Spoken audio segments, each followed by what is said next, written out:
ভৰকেন্দ্ৰ হৈছে বস্তু এটাৰ এনে এটা অৱস্থান বা বিন্দু য'ত বস্তু এটাৰ সমগ্ৰখিনি ভৰ বা গোটেইখিনি ভৰ এটা বিন্দুত থুপ খাই থাকে। এতিয়া এই বৰকেন্দ্ৰৰ কিছু কেৰেক্টাৰিষ্টিক আমি এই সামান্য এটা ডিভাইচৰ জৰিয়তে বুজিবলৈ চেষ্টা কৰোঁ আহক।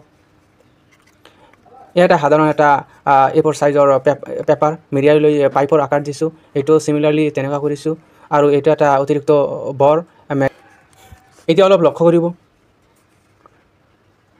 বৰকেন্দ্ৰটো এই ছেদাংশৰ মাজ বৰাবৰ নহালৈকে, এই ছেদাংশৰ মাজত নহালৈকে এই পাইপৰ এই অংশটো এনেকুৱা হেলনীয়া হৈ থাকিব। এতিয়া ইয়াৰ যাদু অলপ চাব পাৰে। এতিয়া এইফালে আনি দিছোঁ, একেবাৰে পোন হৈ গৈছে, আৰু আনি দিছোঁ আৰু টান হৈ গৈছে আৰু হেলি নাযায়।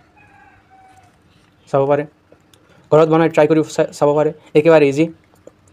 আৰু যদি লাহে লাহে এইফালে লৈ যাওঁ, লাহে হেলনীয়া হ'বলৈ ধৰে, দেখা হ'লে। আৰু এই বৰকেন্দ্ৰৰ কনচেপ্ট ইউজ কৰি জীন বিনাৰ্ড লিঅন ফকাল্ট নামৰ এজন ফ্ৰান্সৰ বিজ্ঞানীয়ে জাইৰস্কোপ আৱিষ্কাৰ কৰিছিল।